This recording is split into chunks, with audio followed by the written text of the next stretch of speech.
Sí, Mariana, ¿estás por ahí? Aquí estoy, aquí estoy. Ay, bueno, ya podemos dar inicio porque ya estamos en 230 participantes, un número bastante alto.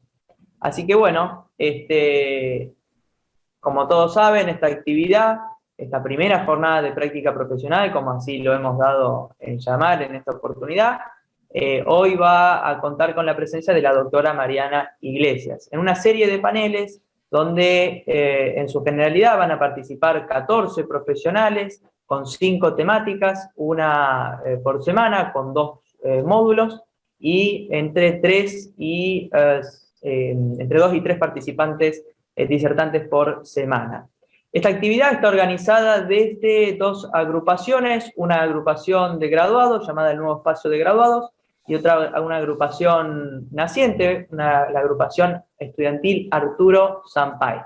2 agrupaciones que nacen desde la Facultad de Derecho, no solo con un gran compromiso por la extensión universitaria, con lo social, con las demandas del día a día que hoy digamos, en este contexto de pandemia aún se reflejan y se visualizan más, sino también con una preocupación importante por la formación y la excelencia académica, y ese es en definitiva hoy el propósito, el objetivo por el cual pensamos, sentimos y llevamos adelante este tipo de actividades.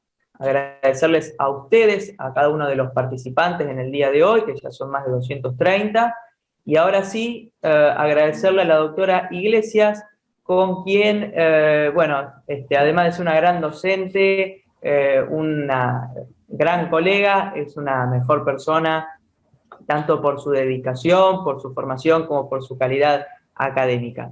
Lo que sí, vamos a hacer una presentación formal a cargo de la doctora Eugenia Francisco. Ella te va a presentar, Mariana. De mi parte, agradecerte como siempre. Y bueno, una vez que te presente ahí Eugenia, que ya la veo, todo oídos para escuchar. Bueno, chicos, como ustedes saben, hoy nos acompaña la doctora Mariana Iglesias, docente de nuestra queridísima facultad en Derecho Civil número 6, sucesiones. Ella es abogada especialista en la materia sucesoria y actualmente está como vicedirectora y coordinadora de la carrera de especialización en Derecho Sucesorio también en la UNR. Bueno, doctora, le doy la bienvenida y usted abre este primer panel en nuestra capacitación de Derechos Sucesorios. ¿Cómo le va? Hola, muy buenas tardes a todos y a todas. Estoy encantadísima de poder participar de este evento. Yo siempre creo firmemente en la capacitación y en lo que tiene, digamos, en la capacitación en general, obviamente desde mi rol en la Facultad de Derecho de la Universidad Nacional de Rosario, y también en esto que tiene que ver con las jornadas prácticas, ¿no? Sobre todo por el ejercicio profesional también que yo tengo, es que creo firmemente la necesidad de llevar adelante, digamos, en la medida de las posibilidades, este tipo digamos, de eventos académicos que lleven adelante o que de alguna manera planteen cuestiones prácticas, ¿no? A mí siempre, digamos, los que han sido alumnos o alumnas mías saben que yo siempre digo, a mí me gusta explicar para qué sirve, ¿no? Porque en definitiva, cuando uno no sabe para qué sirve, pierde el interés. Y bueno, esto es un poco lo que felicito a los organizadores, y además también les agradezco que me hayan convocado, me siento muy honrada de que me hayan invitado a participar y que podamos de manera conjunta entre todos trabajar estos temas relacionados con el derecho sucesorio. La verdad que tengo digamos, un programa que en realidad lo hemos consensuado con Gustavo, a quien también le agradezco que siempre, digamos, vamos organizando el panel y la clase y demás, muy ambicioso. Entonces se me ocurrió traer un PowerPoint para que les resulte también más sencillo poder a ustedes ir siguiendo, porque son muchos los temas. Y si les parece bien, yo puedo desarrollar todo el Power. Ustedes van anotando las preguntas eventualmente durante el momento, así si hay alguno o alguna que necesite desconectarse, no lo demoremos en la conferencia, y si les parece bien, formulamos las preguntas al final, que bueno, Gustavo o Eugenia verán cómo lo organizan, si van al chat, si directamente levantan la mano y abren el micrófono, como ustedes lo quieran. No sé, Me parece mejor que las dejen en el chat, Mariana, y las perfecto. Y las vamos Entonces, leyendo para no hacer tanto lío. Bárbaro, perfecto. Así de esa manera no se las olvidan. Directamente cuando les aparece la duda, ahí la plantean.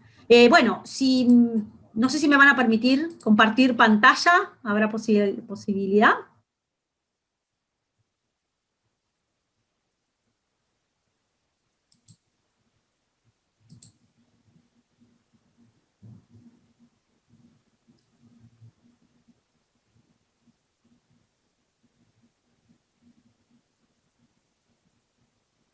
¿Podés, Gustavo?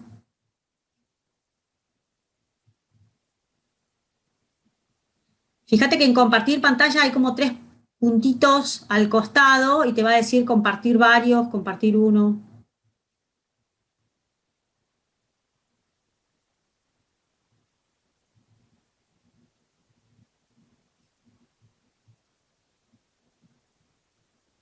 O si no, haceme co-hospedador.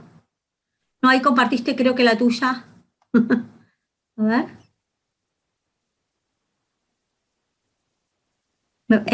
A ver.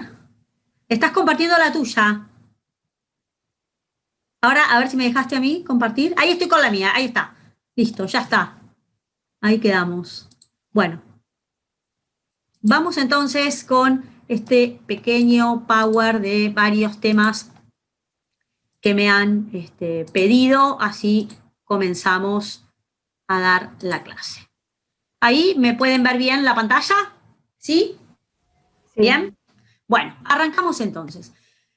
A mí me parece que, digamos, los temas que me han propuesto desarrollar en el día de hoy, queda claro que de lo que vamos a hablar va a ser del proceso sucesorio. Y fíjense que a mí me parece muy importante destacar que el nuevo Código Civil y Comercial de la Nación, en el artículo 23-25, determina qué es el proceso sucesorio. Ustedes dirán, y bueno, ¿y qué importancia tiene la delimitación del proceso sucesorio? Bueno, tiene mucha importancia para que nos quede claro cuáles son las etapas que forman parte de este proceso sucesorio, y además el hecho de que esta norma individualice que el proceso sucesorio tiene como objeto identificar a los herederos, es decir, lo que tiene que ver con la declaratoria de herederos, individualizar el contenido de la herencia, es decir, el inventario y el avalúo, cobrar los créditos, pagar las deudas, legados y cargas y rendir cuentas, tiene que ver con el estado de indivisión y con la administración, y finalmente entregar los bienes, que tiene que ver con la partición. Entonces, claramente este artículo 23-25 lo que nos está de alguna manera planteando y dejando bien en claro que todas estas etapas, o toda la regulación relacionada con estas etapas que determinan el artículo 23-25, van a resultar de aplicación inmediata conforme lo que estipula la doctrina en relación al artículo 7. Ustedes habrán escuchado, digamos, en varias oportunidades, que en materia de derecho sucesorio, la ley aplicable, digamos, en relación al artículo 7 del Código Civil y Comercial de la Nación, se rige por el momento de la apertura de la sucesión, que es la muerte del causante. Claramente que si aquellas personas fallecieron antes de la entrada en vigencia del Código Civil y Comercial de la Nación, se va a aplicar el código derogado, es decir, esto tiene que ver con la ultraactividad de la ley derogada, y por el otro lado, a aquellas personas que hayan fallecido luego de la entrada en vigencia del Código Civil y Comercial de la Nación, se le va a aplicar el Código Civil y Comercial de la Nación. Ahora, lo que la doctrina de manera unánime está, digamos, prácticamente convencida, es que los aspectos procesales, entre ellos el proceso sucesorio, y de allí la importancia de este artículo 23-35, resultarán de aplicación inmediata para aquellas sucesiones abiertas, léase, fallecido el causante, antes de la entrada en vigencia del Código Civil y Comercial de la Nación. ¿Con esto qué quiero decir? Que si una persona falleció en el año 2014, se le va a aplicar a todo lo que tiene que ver con el régimen de fondo, el Código Civil de Vélez, Es decir, montos de legítima, funcionamiento de las acciones de colación, funcionamiento de las acciones de reducción, se le va a aplicar el código derogado, mientras que aquellas normas relativas a las cuestiones procesales, como son de aplicación inmediata, se aplicará el nuevo Código Civil y Comercial de la Nación. Esto quiere decir que a una sucesión abierta bajo el régimen del Código derogado, yo podría valerme de los modos de partir del nuevo Código Civil y Comercial de la Nación. Siguiendo y avanzando, otro primer aspecto, a mí me parece muy importante la competencia y el fuero de atracción, que si bien no me voy a referir a que la competencia es la del juez del último domicilio del causante, que es un tema harto sabido por todos, sí me parece, digamos, describir dos cuestiones.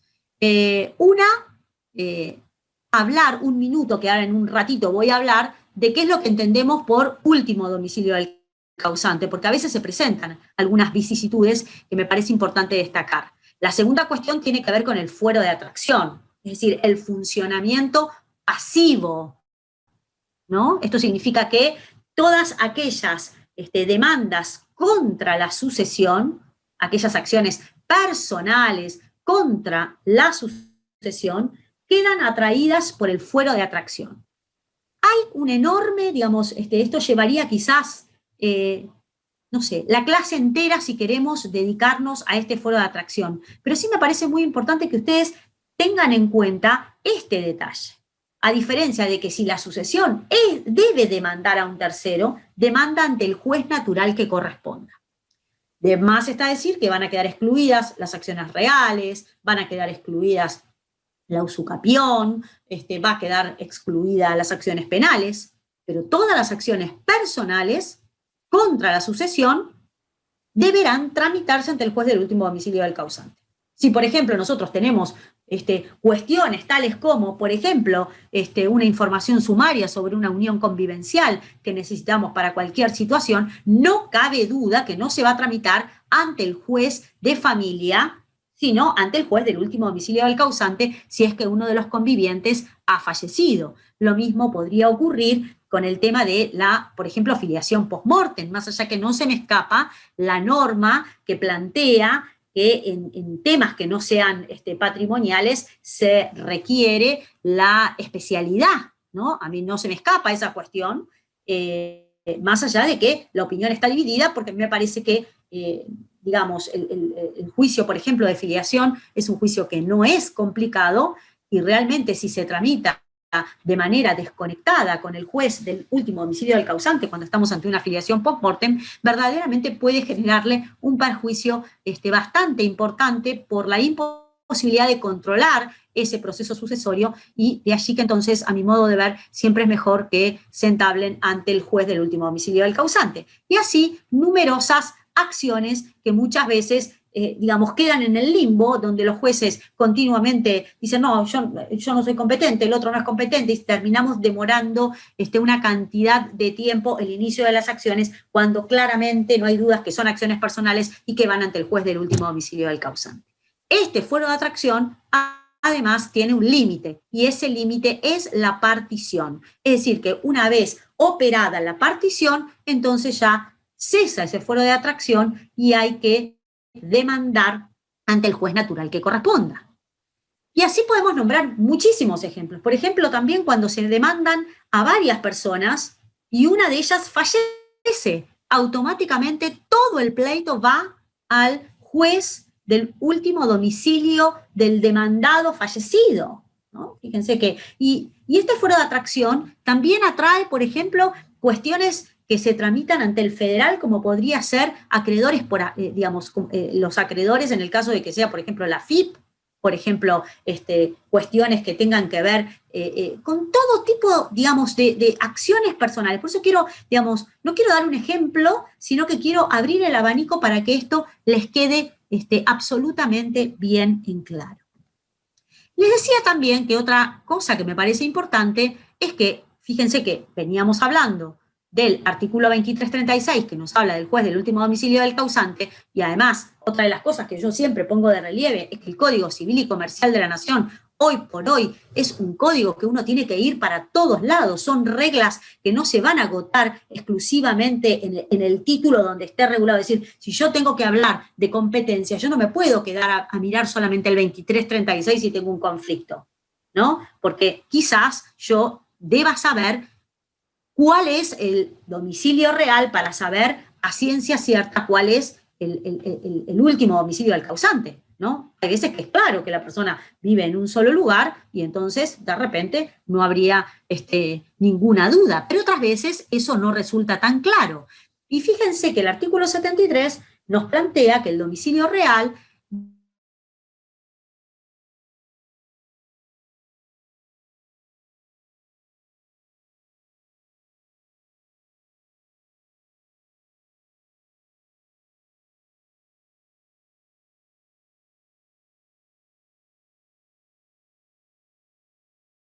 que de repente quizás viven en Rosario, pero... Doctora, disculpe que le interrumpa, se trabó recién la charla. ¿Podría repetir? Sí, a ver. Por favor, muchas gracias. Bien, ¿ahora me escuchan? Sí. Sí, perfecto. Bien, digo que muchas veces, fíjense la dificultad que eventualmente se podría presentar con aquellas personas que quizás ejercen su profesión en Buenos Aires, pero su familia y ellos mismos viven en Rosario, es decir, quizás viaja el lunes hasta el viernes en Buenos Aires y el viernes vuelve a Rosario. Y entonces la pregunta es, si la persona fallece, parecería que entonces el último domicilio del causante no estaría tan claro que fuera en la ciudad de Rosario si nosotros nos atenemos a este artículo 73.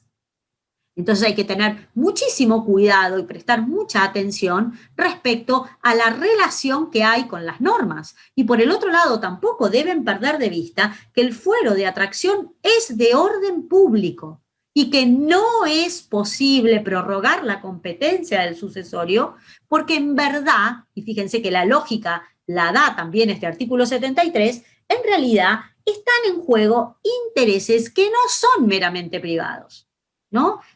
La primera idea que yo siempre planteo cuando hablamos del fuero de atracción es que nos tiene que quedar absolutamente claro que el patrimonio hereditario es, primero que todo, es un patrimonio de afectación a las deudas y cargas de la sucesión.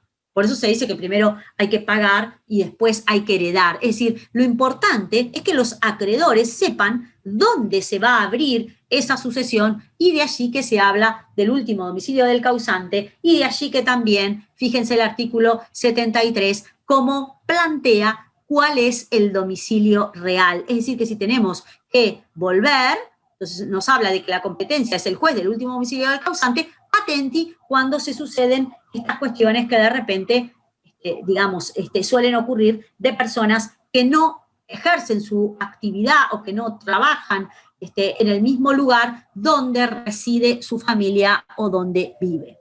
También, fíjense que podría ocurrir que la persona se encuentre, que haya fallecido estando de vacaciones, ¿no? Esto también puede ser habitual y de hecho hay situaciones en la que esto ocurre y muchas veces también emiten una partida de defunción y en el domicilio de la partida de defunción, en el apurón y en todo el lío, estipulan el domicilio quizás del hotel o del departamento que se encuentran alquilando, ¿no? Entonces, en ese caso, digamos, ¿cómo hacemos para justificar la competencia del juez al iniciar el juicio sucesorio?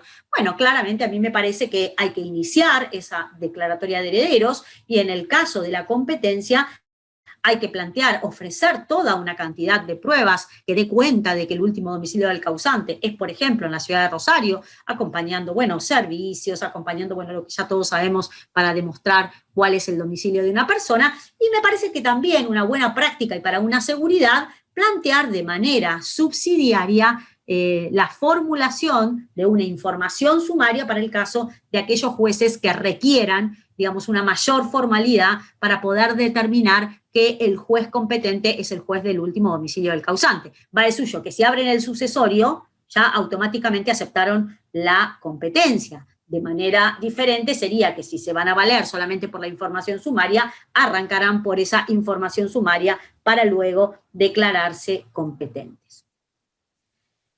La última parte también de la norma nos habla de la opción del heredero único, ¿no? El heredero único lo que está planteando, digamos, fíjense que aquí hay, digamos, hay una opción que le plantea a los acreedores personales del heredero, que es, en el caso de que hubiera heredero único, poder iniciar las acciones personales en el domicilio del heredero o ante el juez del último domicilio del causante. Esto no significa que se puede iniciar la declaratoria de herederos ante el juez del domicilio del heredero único, sino que el proceso sucesorio se va a llevar adelante ante el juez del último domicilio del causante, pero si de repente, digamos, se puede, o algún acreedor opta por demandar a ese heredero único ante el juez que corresponda al del domicilio del heredero único, fácilmente lo puede hacer.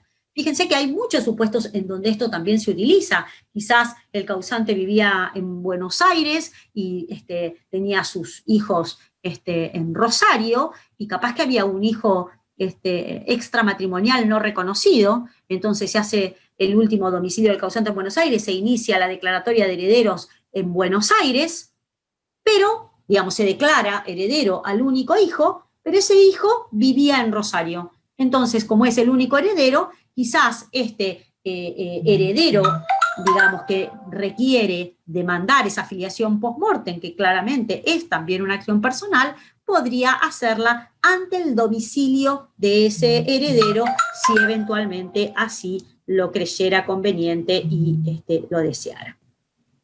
La segunda cuestión es tener en cuenta lo que es la sucesión ab intestato y la sucesión testamentaria. Va de suyo que la sucesión testamentaria podemos estar ante un testamento hológrafo o ante un testamento por acto público, y por supuesto que la tramitación va a ser distinta. Si nosotros vamos o tenemos o acompañamos un testamento hológrafo, requiere un trámite previo que es de protocolización de testamento, que el nuevo Código Civil y Comercial de la Nación incluye una nueva formalidad, cuál es la de la pericial caligráfica. Y fíjense que acá empezamos con una primera cuestión que se va a ir manteniendo a lo largo de toda la charla del día de hoy, que tiene que ver con, digamos, los desajustes del Código Procesal de nuestra provincia a el Código Civil y Comercial de la Nación dentro del marco de lo que es el proceso sucesorio.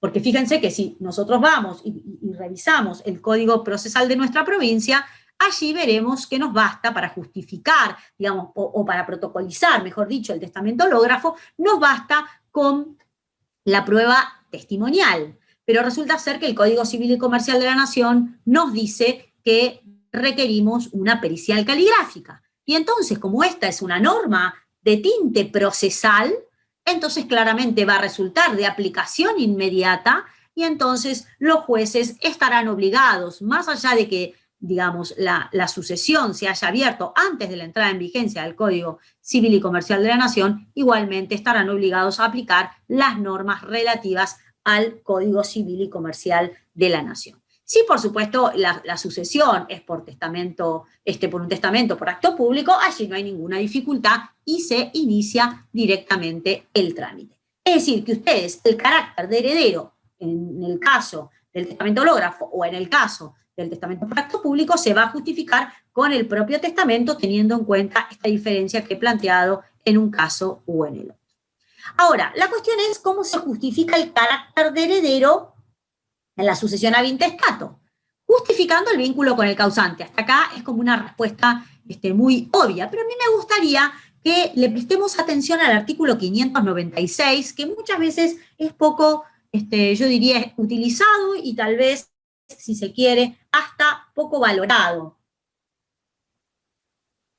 La norma dice, en la primera parte, que digamos, la justificación del título se va a hacer con prueba preexistente, obviamente, puede ser las partidas, esto está clarísimo, también la supletoria correspondiente, que ahora vamos a ver, y el reconocimiento de los coherederos, ¿no? Fíjense que es un dato muy interesante para muchos supuestos. A veces, de repente, no es dificultoso obtener una partida, digamos, para justificar el vínculo de uno de los herederos. Quizás todos los hermanos nacieron en la Argentina, pero hay uno que nació en el extranjero.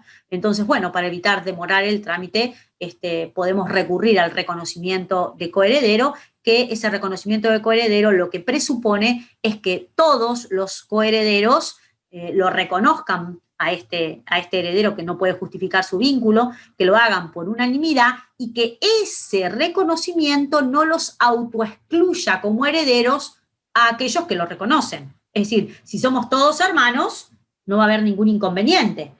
Es decir, lo que plantea el reconocimiento de coherederos es la necesidad de compartir la herencia. Ahora, si yo reconozco, por ejemplo, a un hijo no reconocido de mi hermano, no lo podría hacer porque automáticamente el reconocimiento de coheredero que yo realice automáticamente me autoexcluye a mí de la herencia y es lo que la ley no permite. Es decir, que ese reconocimiento de coheredero tranquilamente sirve para estos casos en donde se comparte la herencia, pero no se excluye a aquel que reconoce.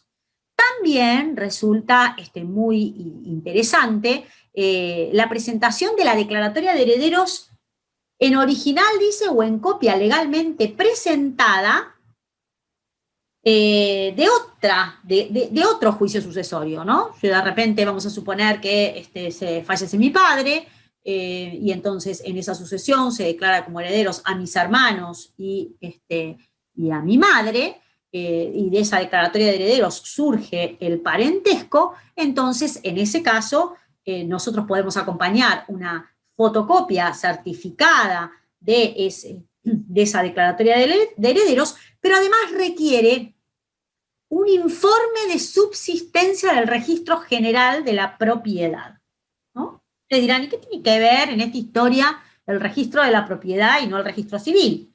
Bueno, el registro de la propiedad, quizás, digamos, para mí no cabe dudas que no puede ser el registro civil porque es una prueba supletoria. Es decir, si podemos ir al registro civil a pedir la partida que corresponda, entonces en su caso no tiene sentido que vayamos a esta opción. Vamos directamente y pedimos la partida que corresponde, la de hijo, lo que fuere, la que justifica el vínculo de hijo y demás. Pero en este caso se plantea el informe de registro de la propiedad porque de alguna manera, si digamos en general, o se inscribió declaratoria y entonces a partir de allí se verá si si no se ha modificado esa declaratoria de herederos, o si, bueno, no se ha inscrito, quedará ese informe de acuerdo a lo que esté certificando el secretario.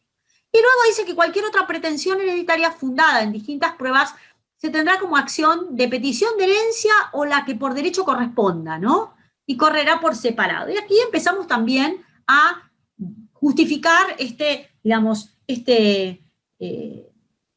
desajuste del Código Procesal con el nuevo Código Civil y Comercial de la Nación, porque precisamente la petición de herencia hoy por hoy ha dejado blanco sobre negro en el sentido de que únicamente se puede iniciar una acción de petición de herencia en el supuesto en que sea heredero aquel que lo inicia, ¿no? Es decir, tiene que justificar o poder justificar el carácter de heredero. Y claramente el objeto de la petición de herencia es la herencia, no el carácter de heredero, ¿no? Tenemos que partir de la base del carácter de heredero. Tenemos que ser herederos para poder iniciar la petición de herencia, ¿no? Es un presupuesto de la acción. Si yo no tengo el carácter de heredero, entonces no voy a poder iniciar esa petición de herencia. De allí que entonces no existiría la posibilidad de que yo inicie una petición de herencia con la finalidad de obtener el carácter de heredero, sino la herencia.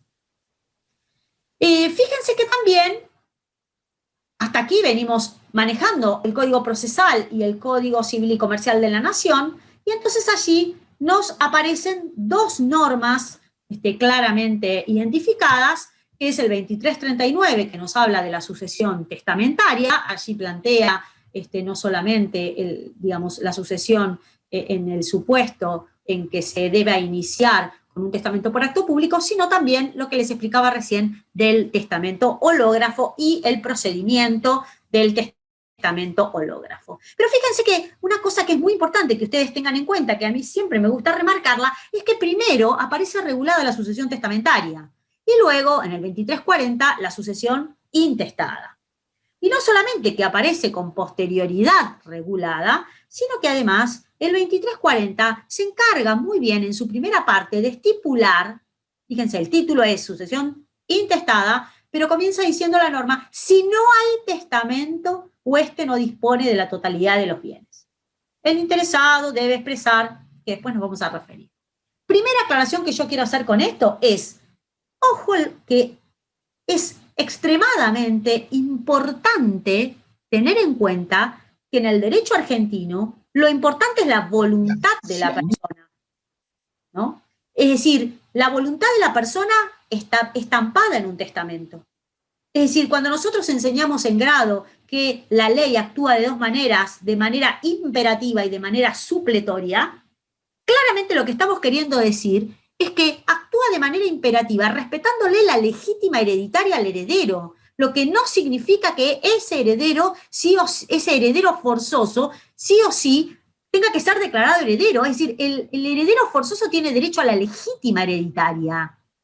Ahora, diferente es la sucesión cuando la ley actúa de manera supletoria. Por eso se dice que suple la voluntad del causante cuando no hay un testamento. Eso es la voluntad supletoria.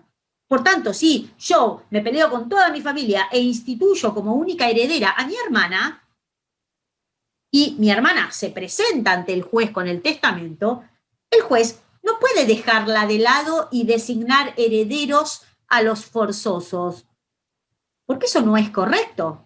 Tiene que, primero, como dice, designar heredero al testamentario, y los forzosos tendrán que ir por la acción idónea a buscar su legítima hereditaria. Yo no tengo tiempo de dedicarme a esto, pero fíjense que el código, cuando ustedes van a las normas relativas a la entrega de la legítima, que están reguladas dentro del marco de lo que es la sucesión legítima o legítima hereditaria, allí con meridiana claridad les va a decir que el heredero, digamos, testamentario, cuando es designado, omitiendo o preteriendo a otros, a los herederos forzosos, se convierte en el heredero. Mientras que los herederos forzosos se van a convertir en herederos de cuota porque solamente tienen derecho a lo que le corresponde por su legítima hereditaria. Es un tema muy importante, muy interesante, y que en general se mezcla lo que es la voluntad presunta de la ley, lo que es la voluntad de la persona estampada en un testamento, y lo que es la ley actuando imperativamente, que lo es exclusivamente con relación a la legítima hereditaria, pero no con relación a que tenga que ser declarado heredero dentro del marco de la sucesión ad intestat. Clarísimo es el código en cuanto al orden, 2339, primero la sucesión testamentaria, y luego el 2340, la sucesión intestada, que te dice, si no hay testamento o esto no dispone de la totalidad de los bienes, el interesado debe expresar si el derecho que pretende es exclusivo o si concurren con otros herederos. Con relación, ahora yendo exclusivamente a la sucesión intestada y a esta cuestión, digamos, uno se presenta, inicia la declaratoria de herederos, y a diferencia de lo que ocurría en el Código Procesal o de lo que ocurría bajo el régimen derogado, uno tiene obligación ahora de decir, bueno, yo soy heredera y además concurro a esta sucesión con mis hermanos fulano y mengano, y cuya dirección es tal y cual. ¿Es posible que yo supla la notificación que plantea el 2340 por los edictos que ordena el 2340 en el segundo párrafo? No. Es decir, que la segunda parte, cuando dispone la citación por edictos de los herederos, acreedores y de los que se consideren con derecho a los bienes, lo es para el caso en que no tengamos un domicilio conocido de esos herederos. Yo estoy tomando mate todos los días con mi hermana, a la vuelta de la casa, no puedo venir y decir que desconozco el domicilio, porque entonces esos edictos no me son alcanzados y siguen las reglas generales de que esa publicación de edictos es para el supuesto en el cual los herederos no, digamos, desconocen el domicilio. Y la segunda cuestión es qué alcance tiene esta notificación, ¿no? Este es el segundo tema que a mí me parece importante plantear. Es decir, el alcance que tiene esta notificación es simplemente decirles, mira, iniciamos la declaratoria de herederos y tenemos 30 días para que vos te presentes. ¿Vos quiénes son? Acreedores, los que se consideren con derecho, y aquellos herederos que desconocemos cuál es su domicilio. Lo que está queriendo decir esto no es una intimación en los términos de la ley para que acepten o renuncien a la herencia, es decir, no tiene nada que ver con eso, sino con el anoticiamiento de que se inició la declaratoria de herederos y que lo vamos a esperar 30 días para que comparezcan antes de que terminemos los trámites y se dicte declaratoria de herederos, porque cuando se dicta declaratoria de herederos va de suyo que vamos a poder realizar una cantidad de otros trámites que sin la declaratoria no es factible hacerlo, tal el caso, por ejemplo, de la venta de bienes inmuebles. Ahora, ¿esos 30 días son hábiles o son corridos? Los 30 días son corridos. A muchos procesalistas les gusta la idea de que sean hábiles porque entienden que es un plazo procesal.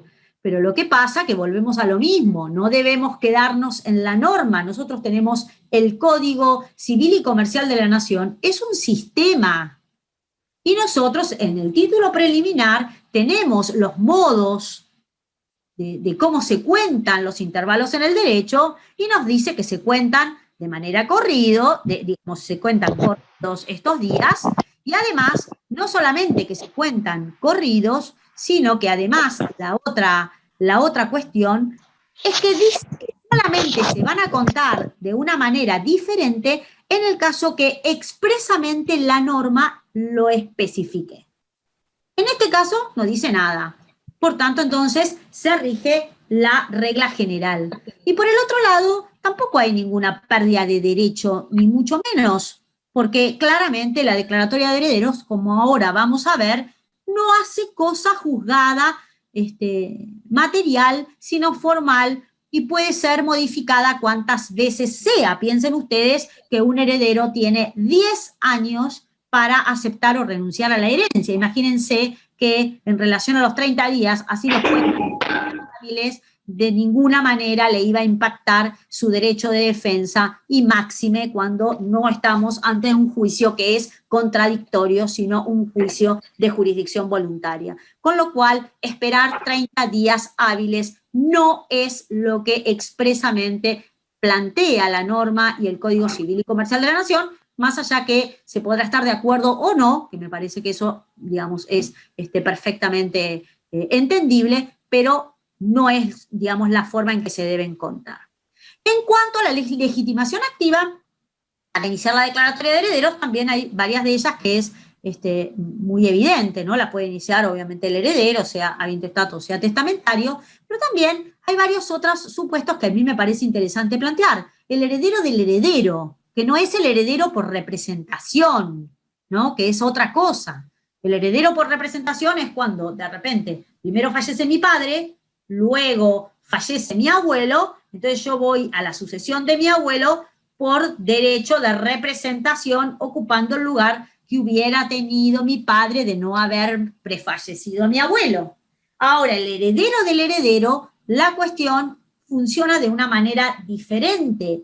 Es decir, que el heredero del heredero se presenta cuando fallece mi abuelo, con posterioridad fallece mi madre, pero resulta ser que mi madre no inició la sucesión de mi abuelo.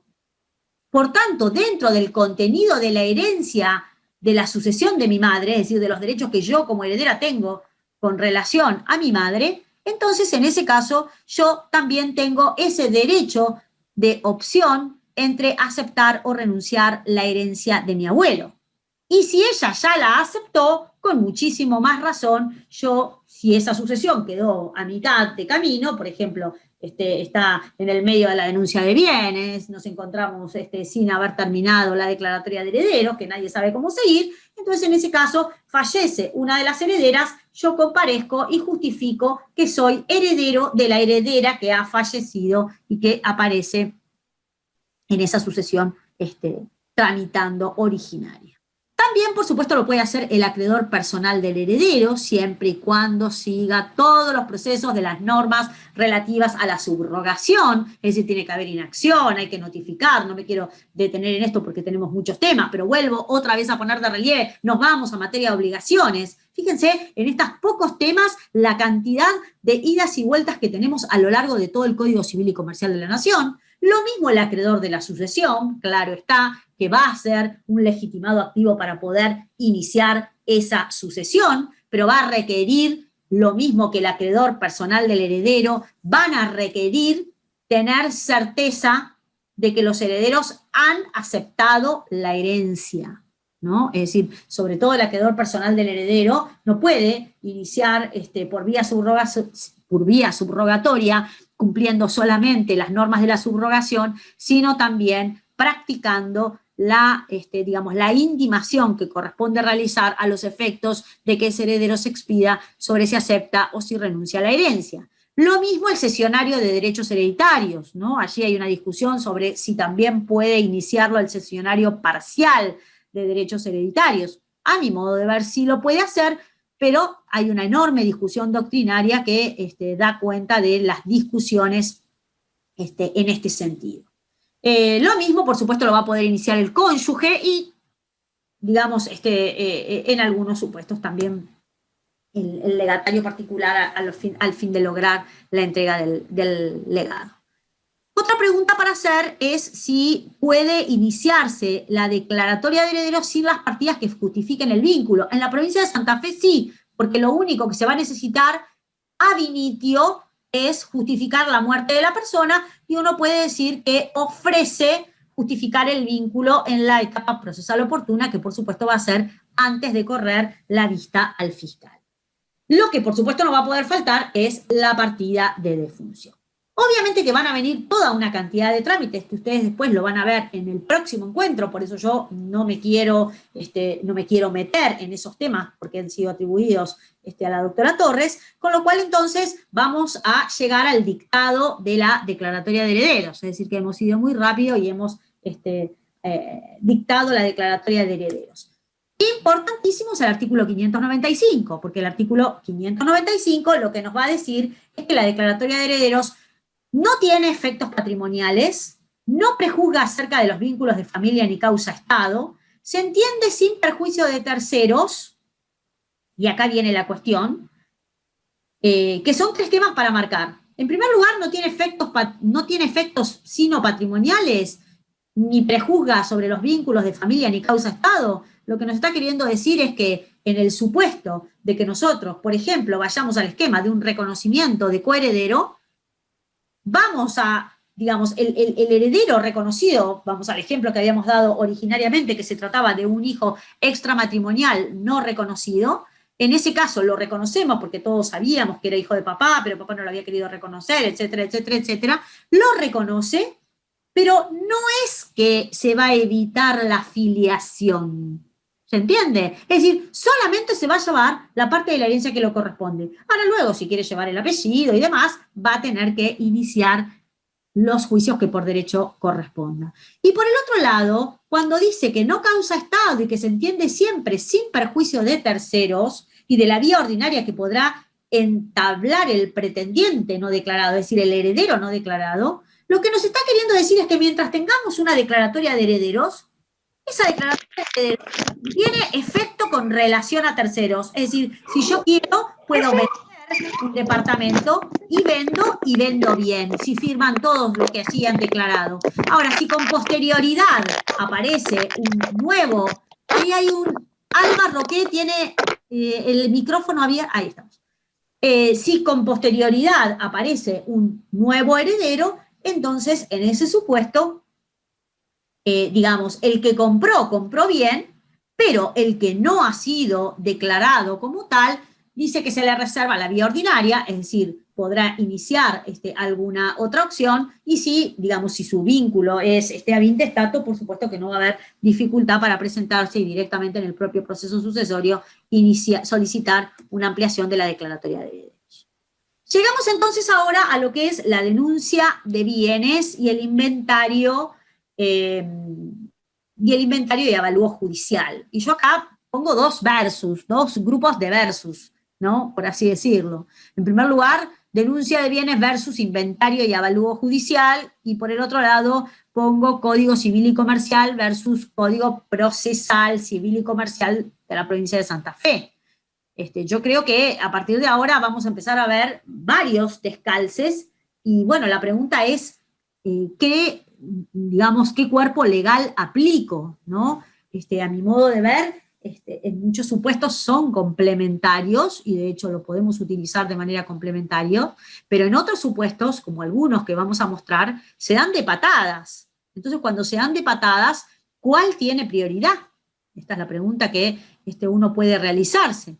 Y a mi modesto modo de ver, la prioridad la tiene siempre el Código Civil y Comercial de la Nación. Esto por un lado, es decir, que ustedes ya saben mi opinión, yo voy a ir marcando algunas cuestiones que se van a ir dando de patadas, pero esta es mi opinión, más allá de que hay opiniones encontradas al respecto. Para empezar, muchos procesalistas sostienen de que sería inconstitucional, que el Estado Nacional avanza sobre cuestiones delegadas exclusivamente a las provincias, pero bueno, lo cierto es que desde siempre, tradicionalmente, el Código Civil argentino contiene normas del proceso sucesorio. Es decir, siempre buscamos el juez competente en el Código Civil de Vélez, lo mismo algunas normas relativas a la partición, es decir, que no es nueva esta situación, ¿no? Y además a mí también me parece de que es muy interesante la inclusión de las normas procesales en el Código Civil y Comercial de la Nación, porque nosotros tenemos un solo proceso sucesorio con independencia de que tengamos bienes a lo largo de toda la República. Entonces parece verdaderamente atinado tener un único proceso sucesorio y no ir teniendo distintos procesos, distintas cuestiones, distintos procesos diferentes en las distintas provincias. A mí me parece entonces muy, muy positivo, más allá que es altamente cuestionado por algunos grupos esta incorporación. Si vamos a hablar de denuncia de bienes versus inventario y avalúo, lo primero que yo les quiero decir que el Código Civil y Comercial habla de denuncia de bienes exclusivamente refiriéndose al inventario y aborda de manera separada el avalúo, más allá de que la doctrina entiende que la denuncia de bienes importa también el avalúo, pero básicamente a lo que se está refiriendo es a cuando las personas, siendo mayores, capaces y estando de acuerdo, realizan este inventario en los términos del Código Civil y Comercial de la Nación o de la doctrina inventario y avalúo de común acuerdo. Ese inventario y avalúo puede ser presentado al expediente sucesorio y entonces, en ese caso, no deja de ser una denuncia de bienes. Porque fíjense que la diferencia que hay entre lo que es una denuncia de bienes y lo que es un inventario y avalúo es que el formato de la denuncia de bienes y el avalúo realizada por unanimidad tiene una suerte de acuerdo, de contrato. Por eso tienen que ser mayores y capaces y que haya unanimidad. Más allá de que se presente judicialmente. Mientras que el inventario y el avalúo judicial, y esto cabe lo mismo, estas diferencias lo mismo van para la partición también, se da en el supuesto en el cual ese inventario y ese avalúo lo hace un perito designado al efecto conforme a las normas locales, en la mayoría de los casos, o en la mayoría de los rubros, pero que ese perito es un delegado del juez.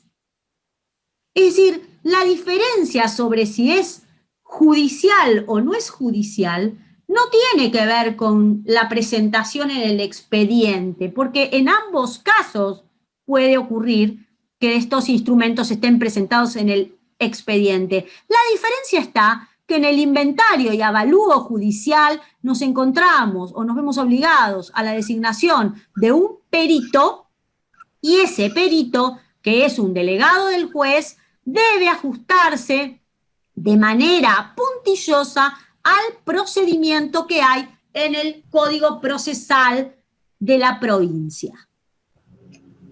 Y entonces allí está la diferencia entre un caso y en el otro.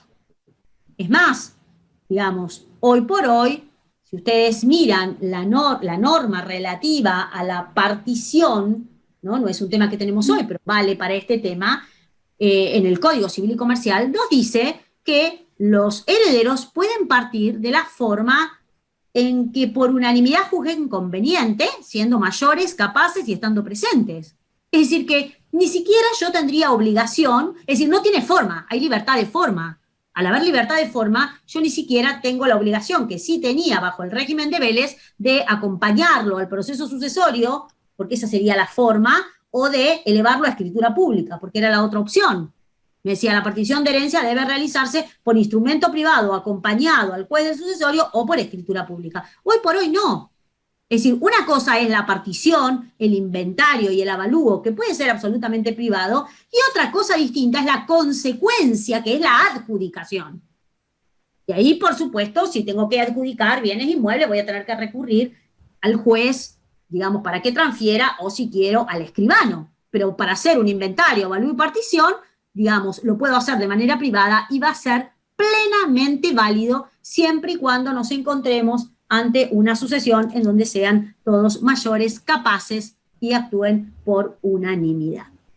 Allí yo les marco el artículo 2341 y 2342 para que ustedes lo tengan en cuenta. Fíjense que otra cuestión se presenta en orden a la designación del perito, ¿no? Fíjense que yo vuelvo a retomar las normas del inventario, de la denuncia de bienes y del avalúo y las contrapongo con el artículo 601, que después a su vez lo vuelvo a contraponer con el artículo 2373, que es del Código Civil y Comercial de la Nación. Entonces me explico.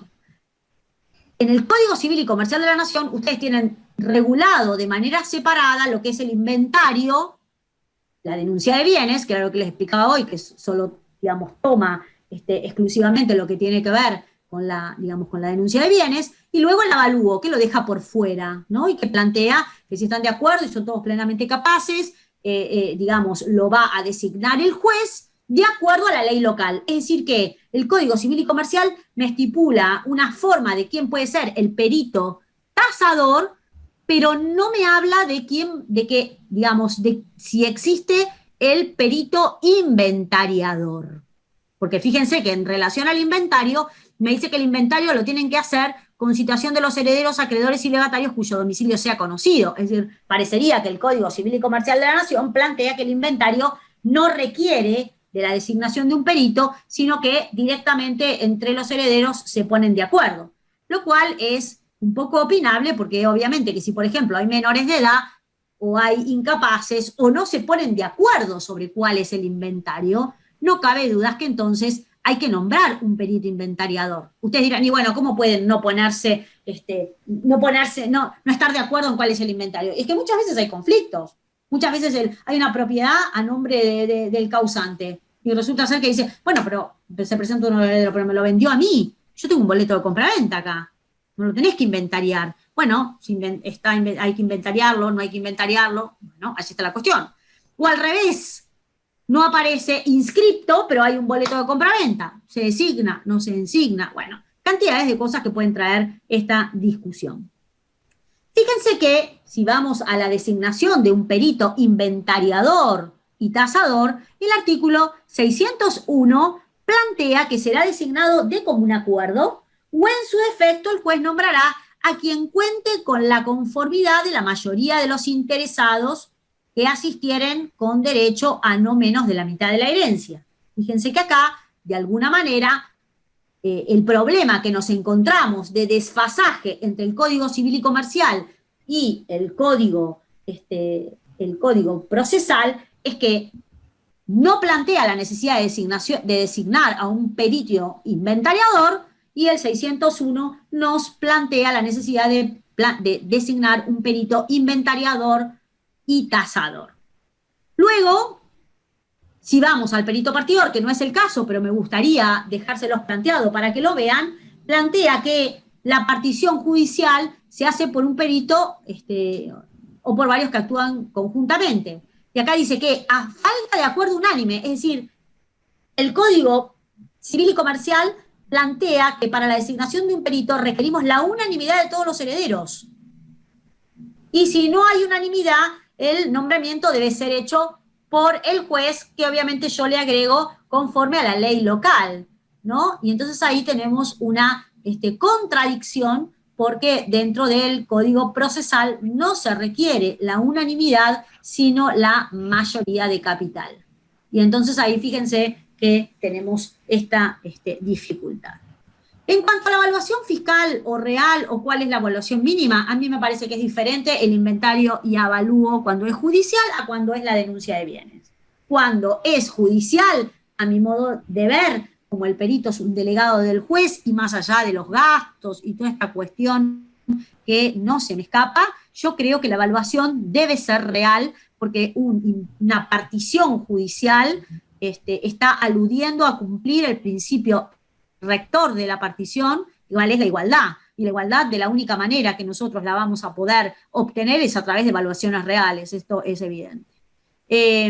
Más allá de que, bueno, hay autores que interpretan que no, que se elevan mucho los honorarios y demás, pero eso también, el hecho de no plantear evaluaciones reales, muchas veces también esas divisiones pueden ser complejas o pueden esconder desigualdades que no se pueden advertir precisamente por esas evaluaciones fiscales. Por lo demás, si nosotros tenemos un perito, digamos, tasador, que lo designa el perito inventariador y tasador, esos honorarios del tasador inmobiliario son a cargo del perito y no de la sucesión, porque quedan incluidos dentro de sus honorarios. En cuanto a la denuncia de bienes, digamos, como son mayores capaces, cada uno denuncia como quiere, pueden ir a una evaluación mínima, y esa evaluación mínima puede ser tomada a los efectos, digamos, de la denuncia de bienes, ya sea por los valores fiscales, y que luego a los efectos de los aportes y demás la caja aplique el valor de la caja forense, o directamente aplicar el valor de la caja forense. Lo que pasa es que se van a incrementar de repente algunos sellados, debido a que la provincia exige únicamente, digamos, como mínimo el valor, el valor fiscal que se estipula. Si vamos al esquema de la denuncia de bienes, a mí me parece realmente importante e interesante incluir una cláusula de renuncia a la licitación, ¿no? Para no tener ninguna dificultad. Recuerden que la licitación ahora es un modo de partir y que plantea que dentro de los 30 días de aprobado la denuncia de bienes, bueno, digamos, tiene la posibilidad cualquiera de los herederos de licitar un bien de la sucesión. Imagínense que si vamos a unos valores fiscales o a los valores de la caja forense y luego viene un coheredero pícaro y licita por poco dinero, que no va a ser ni por poco dinero, ¿no? El funcionamiento de la licitación tiene que ver más que nada con el cupo de la cuota, directamente va a poder llevarse digamos, elegir un bien, perdiendo muy poco diferencia de valor en su propio lote. Y dentro del marco de la partición judicial, esta es una de las razones más para justificar que sean valores reales, ¿no? Porque también, y además para no poder presentar ahora, con el marco del nuevo Código Civil y Comercial de la Nación, las operaciones de inventario, avalúo y partición de manera conjunta, porque de alguna manera lo que hace es impedir a los herederos a poder plantear el instituto de la licitación. Bueno, digamos, no me quiero dedicar mucho porque no me queda tanto tiempo. Me habían dado más o menos 1h15, 1h30, y ya llevo 1 hora de disertación y quiero abordar los otros temas, pero claramente está que se tienen que presentar las operaciones de inventario y avalúo, deben ponerse de manifiesto. En el caso de que se pongan de manifiesto, se pueden realizar exclusivamente reclamaciones sobre dos cuestiones, sobre inclusión o sobre exclusión de los bienes, y que debe realizarse por un trámite separado, y esa demanda va a tener el trámite atendiendo a la naturaleza de lo que se demanda. Y luego, en el caso de que, digamos, las reclamaciones ya no sean sobre inclusión o exclusión, sino que tengan que ver con el avalúo, bueno, allí se solicitará una retasa, que la verdad que es bastante poco aconsejable cuando las diferencias son menores, porque en el caso de que esa retasa salga mal, van a cargar con las costas aquel que resulte perdidoso, ya sea aquel que haya pedido la retasa o aquel que se haya opuesto a esta cuestión. Otro de los temas que tengo previsto abordar hoy es la administración de la herencia y algunas problemáticas también durante el estado de indivisión, que solamente voy a pasar revista muy rápidamente porque nos queda poquísimo tiempo. El estado de indivisión, claramente, cuando hablo de estado de indivisión y de las problemáticas durante el estado de indivisión, les hice acá un pequeño dibujo que quiere decir, es en el supuesto que haya pluralidad de herederos y es el periodo que va desde la muerte de la persona hasta la partición. Algunas problemáticas que se presentan es la que tiene que ver con el uso y goce de los bienes hereditarios. Claramente, la posibilidad, digamos, el heredero puede usar y gozar un bien hereditario. Por supuesto que lo puede usar, porque es dueño. El problema es que lo puede usar en tanto y en cuanto no haya otro que también quiera usarlo. Con esto no quiero decir que se va a meter a vivir o que van a compartir la propiedad, pero sí lo que puede hacer es intimar a ese heredero que tiene el uso y goce exclusivo de los bienes a los efectos de que, pague una compensación por uso o indemnización, como plantea la norma, y entonces será debido esa compensación será debido desde la intimación hacia adelante. Ahora, me parece importante plantear qué es lo que intimo, ¿no? Porque muchas veces se intima, sí, se le intima pagar una compensación por uso, y queda ahí, no se sabe cuánto, dónde se paga, cómo se paga, digamos. Alguna cosa yo tengo que plantear. Entonces uno puede intimar y decir, lo intima usted al pago de una compensación por uso equivalente al valor de tanto dinero, conforme a tasaciones de la inmobiliaria tal, en mi proporción hereditaria, que esas tasaciones se encuentran a disposición, que deberá depositarse la suma en la cuenta tal, en la fecha del 1 al 10, pero fíjense que además debe ser mes vencido, porque no es una locación, hay una enorme diferencia con la locación, porque él es dueño, en un punto habría hasta un autocontrato, es decir que, digamos, desde esa perspectiva, debe pagarse mes vencido. Y entonces a partir de ahí quedará intimado perfectamente. Y la otra cuestión es que en el caso que lo rechace o que no pague o algo por el estilo, y yo tenga que demandar, claramente yo no voy a poder demandar o ejecutar lo que yo le reclamé. Voy a tener que demandar primero la determinación de la compensación por uso y la ejecución de del periodo que él no abonó. Porque fíjense que la norma dice que si no hay acuerdo entre los interesados, el ejercicio de este derecho debe ser regulado de manera provisional por el juez.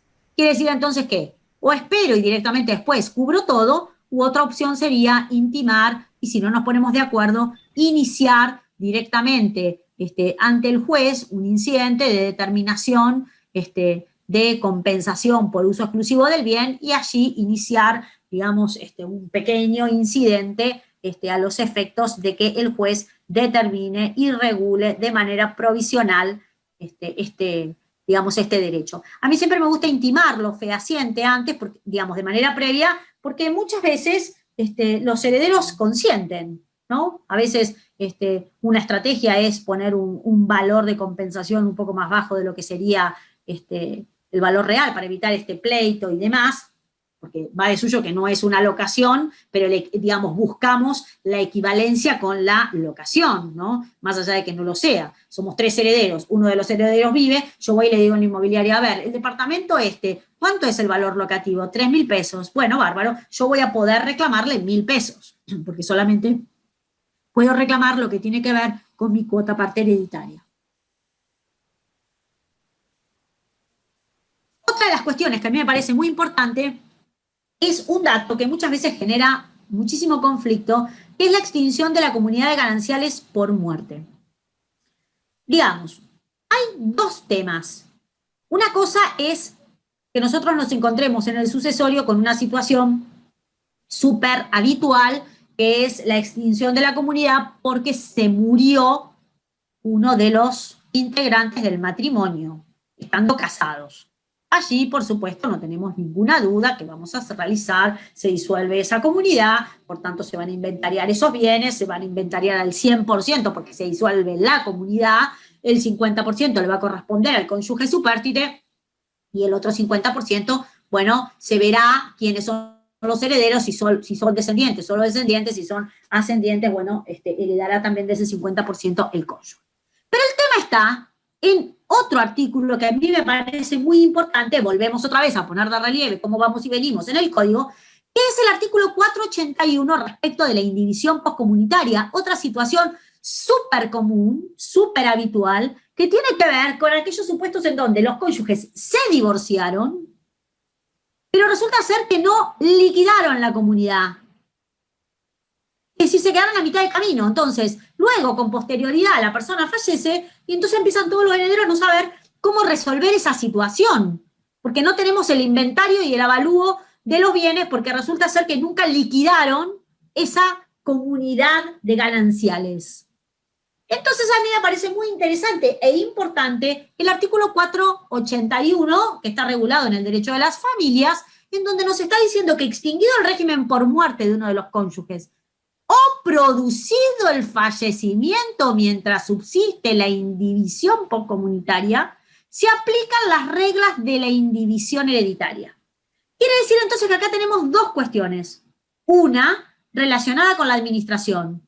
Quiere decir que en este caso, la administración se va a regir por las reglas que vamos a ver ahora, algunas de ellas, de la indivisión hereditaria. Segundo, lo que tiene que ver con el inventario y avalúo y partición. Ahí volvemos al juez competente.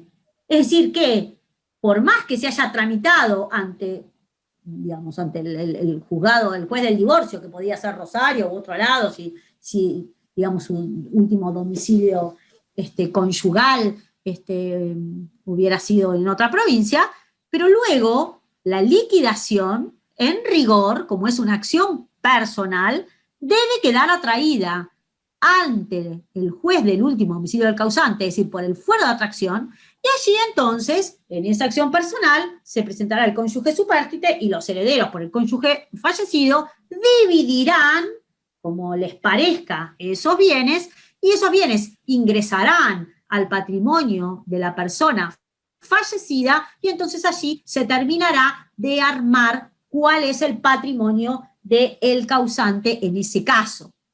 Lamentablemente no hay manera de poder pasar de cabeza del muerto a los herederos sin, digamos, evitando ese trámite previo, porque por supuesto, digamos, hay que liquidar una masa para después poder pasar a la otra. Y fíjense que el artículo 503 también plantea, esto que les estoy diciendo, no solamente se plantea dentro del marco sucesorio, sino también en el caso de la mutación de régimen, ¿no? Puede ocurrir que un matrimonio haya transitado bajo el régimen de comunidad, luego haya mutado al de separación, por tanto debió liquidar la comunidad para que esos bienes, digamos, queden propios para cada uno, luego puede haber vuelto a mutar al régimen, es decir, entonces, si se muta del de comunidad al de separación, evidentemente que allí requiere de una partición y esas liquidaciones hay que tenerlas en cuenta. De más está decir que en el régimen de separación de bienes allí no tenemos ningún problema en cuanto al inventario, porque claramente son bienes propios del fallecido y si está casado, el cónyuge supérstite heredará conforme las reglas de la sucesión ad intestato. Es decir que nos podemos encontrar con, digamos, los bienes gananciales, que vamos a identificarlos, pero esos bienes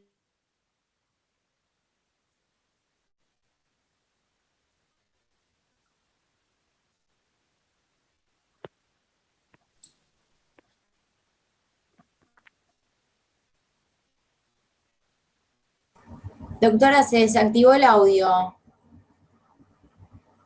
No, me dice el anfitrión que me... Ahí está. Ahí está, me quedé muda de repente. Bueno, habrán respirado, porque no paro de hablar, va a decir, por lo menos alguien que la calle. Bueno, voy rápido, así terminamos, porque, a ver.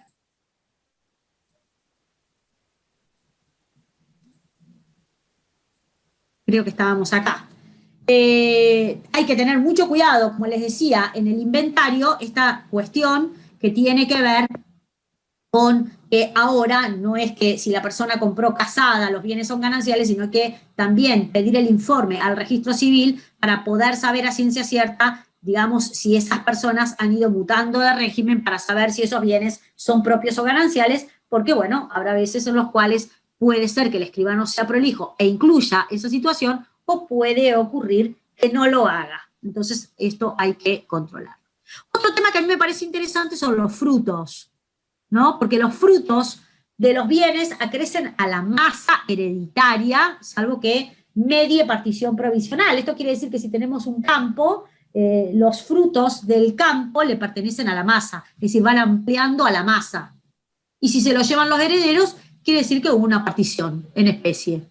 Y si venden los granos, bueno, entonces en ese caso lo que hicieron es vender los bienes hereditarios y llevarse el dinero que corresponde a esa venta. Es decir, en cualquier caso hubo partición. Pero lo que nos tiene que quedar en claro es que los frutos acrecen a la masa. Y ustedes dirán, y bueno, ¿y qué importancia tiene? Y tiene mucha importancia. Por ejemplo, para los acreedores de la sucesión. Los acreedores de la sucesión podrían embargar claramente una cosecha que va a ser mucho más sencilla de ejecutar, ¿no? Hacer un embargo de cementera, que va a ser mucho más sencilla que de repente rematar un inmueble. Entonces es importante tener en cuenta esto. Ahora, también podríamos ir al esquema de la partición provisional. ¿Qué es la partición provisional? La partición del uso y goce de los bienes.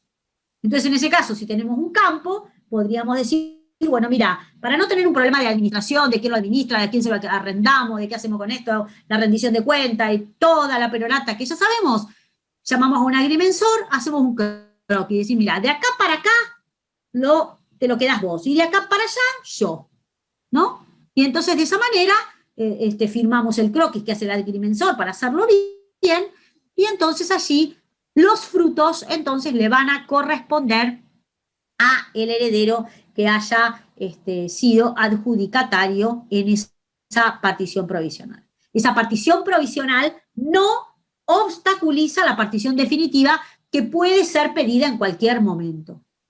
Una buena práctica es, para que no tengamos aquellos vivos que de repente hicieron un año la partición provisional, gastamos en el agrimensor, hicimos todo perfecto, y al año siguiente se arrepienten, por ahí una buena práctica es plantear pactar, además de esa partición provisional, incluir una cláusula de indivisión hereditaria por un plazo se considere conveniente, el que no puede exceder más allá de los 10 años.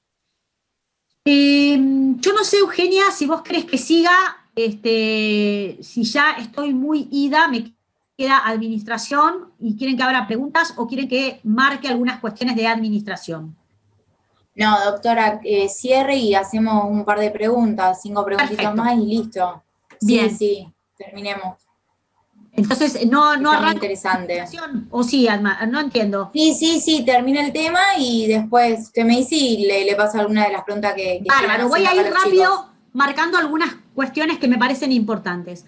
La administración, yo voy a arrancar hablando de la administración extrajudicial de la herencia, que es la novedad del Código Civil y Comercial de la Nación, que no aparece regulado, obviamente, en el Código procesal.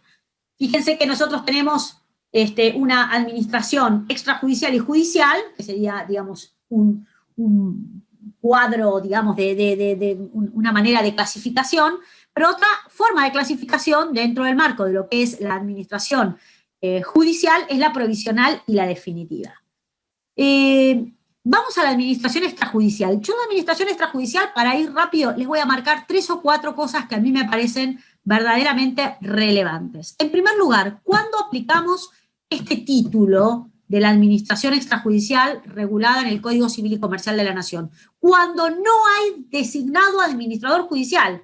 Fíjate que es una cosa, parece obvia, pero no es tan obvia. Con esto quiero decir que nosotros podríamos transitar todo el proceso sucesorio si no requerimos o no lo peticionamos o no queremos con un administrador extrajudicial. No es que el administrador es extrajudicial antes de iniciar la declaratoria de heredero y luego se convierte en judicial, no. puede convertirse o no puede convertirse, porque todo esto va a depender de la existencia de un administrador judicial. Esta es la primera cuestión. La segunda cuestión es que para mí el artículo medular de la administración extrajudicial es el 2325. Fíjense que el artículo 2325 plantea actos de administración y de disposición, una norma un poco complicada y digamos, y criticada además, ¿no? Sobre todo trae algunos conflictos para el ejercicio profesional, pero yo les voy a tirar algunas cuestiones que me parecen importantes para que no lo pierdan de vista esta norma.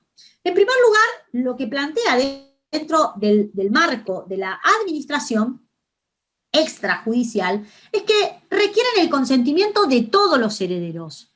Obviamente, incluyen también lo de disposición, porque, digamos, obviamente que si es un acto de disposición, queda fuera de la esfera de la administración, por eso critican la norma. Y fíjense que lo que están planteando es que hay una informalidad en la, digamos, en la designación y en el otorgamiento, digamos, o en el otorgamiento de las facultades. Porque dice que en realidad le pueden dar a uno o a varios de ellos o a terceros un mandato general de administración, es decir, todos los herederos, vamos al escribano en el carácter de herederos, acompañamos la declaratoria de herederos, el escribano hace en el carácter ese, otorgamos un mandato general a un heredero o a un tercero, pero también nos plantea la cuestión de que son necesarias facultades expresas para todo acto que excede la explotación normal y para la contratación y renovación de locaciones. Atenti, ¿cuántas veces las inmobiliarias, los herederos, los abogados, todos realizan contratos de locación o de arrendamiento en el cual figura solo el administrador? Y no tiene facultades el administrador, ni en el judicial ni en el extrajudicial para realizar un contrato, ni de arrendamiento ni de locación. Y luego también plantea la posibilidad del mandato tácito. Dice, bueno, si hay uno de los herederos que hace todas las cosas y el resto ve que las hace y lo consiente, entonces se entiende que hay un mandato tácito y entonces de esta manera queda claro que los requisitos en el marco de la administración extrajudicial que plantea dentro del marco de este artículo 2325 es el consentimiento de todos los herederos y la informalidad en la designación. Esta es la gran importancia. Le damos el mandato, un mandato tácito y requiere facultades expresas. Y el resto, ahí nos quedamos. Pero después tenemos que tener en cuenta que hay dos situaciones reguladas más allá del artículo 2325. Uno que son actos conservatorios y medidas urgentes que surgen del artículo 2324 y 2327. Y hay muchos que dicen, pero son la misma norma, porque el 2324 dice actos conservatorios y medidas urgentes, mientras que el artículo 2327 dice medidas urgentes. Entonces, los autores dicen, ¿pero qué pasó con esto? ¿Quiere decir que entonces regularon dos normas iguales? No. Yo creo que la diferencia entre un acto y el otro tiene que ver con que la medida, digamos, la medida, el acto conservatorio y medida urgente del artículo 2324 no requiere autorización judicial. Y entonces la norma lo que te está permitiendo es quebrar la unanimidad que plantea el 2325. El 2325 me dice, vos necesitas para la administración extrajudicial unanimidad. Ahora, atenti, si tenés un acto conservatorio, digamos, que sea urgente, entonces en ese caso no requerís la unanimidad. Y puede ser un acto que no requiera de la autorización judicial. Se le está inundando el techo de nuestro departamento de la sucesión al de abajo y le cae agua. Bueno, es un acto conservatorio, una medida urgente. Yo no puedo ir a buscar de que todos estén de acuerdo, avisarles. No, voy y lo resuelvo. Y tanto es eso que dice que hasta puede obligar a los herederos a contribuir con los gastos o a pagar del dinero de la sucesión. Otra opción es la medida urgente con autorización judicial. Ya acá les planteo el 2327 para que lo miren, no tengo tiempo de charlarlo, pero acá la cuestión es una medida urgente que requiere la autorización judicial porque no tiene manera de ser realizada si no es con autorización judicial.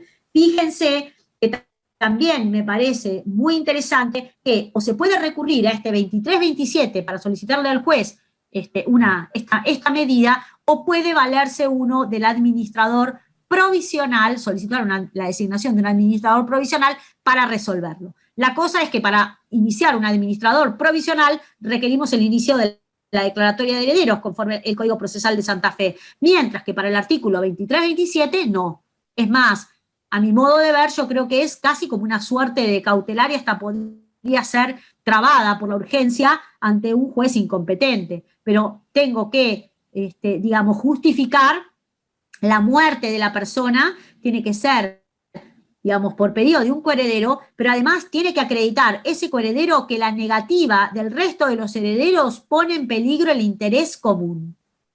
Fíjense que en esos casos es autorizar, plantea la norma, el ejercicio de derechos derivados de títulos valores, acciones o cuotas societarias, bueno, estos tipos de situaciones que requieren de la autorización judicial.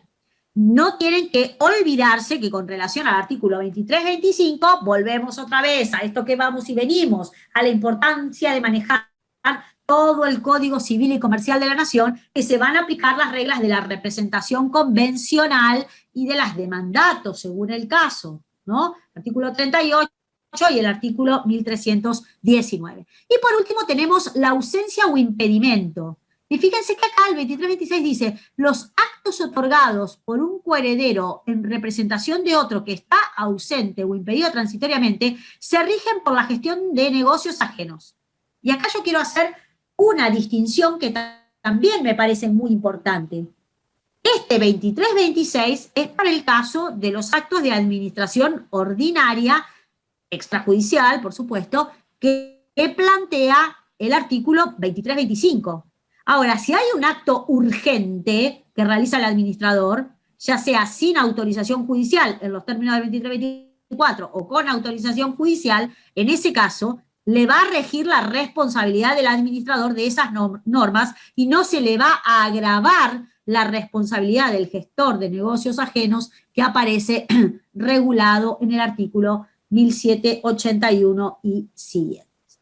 Y respecto de la administración judicial, digamos, me parece muy importante nuevamente aquí poner de relieve el Código Civil y Comercial de la Nación versus Código Procesal Civil y Comercial, porque también hay varias normas que de alguna manera se dan un poco de patadas una con otras. Acá planteamos que esta administración judicial puede ser provisional o definitiva. Va a ser provisional cuando se designe un administrador desde la apertura de la asociación hasta la declaratoria de herederos, y es definitiva desde la declaratoria de herederos hasta la partición. ¿Por qué es provisional hasta la declaratoria de herederos? Porque puedo iniciar yo sola la sucesión y yo sola solicitarle la designación al juez de un administrador provisional.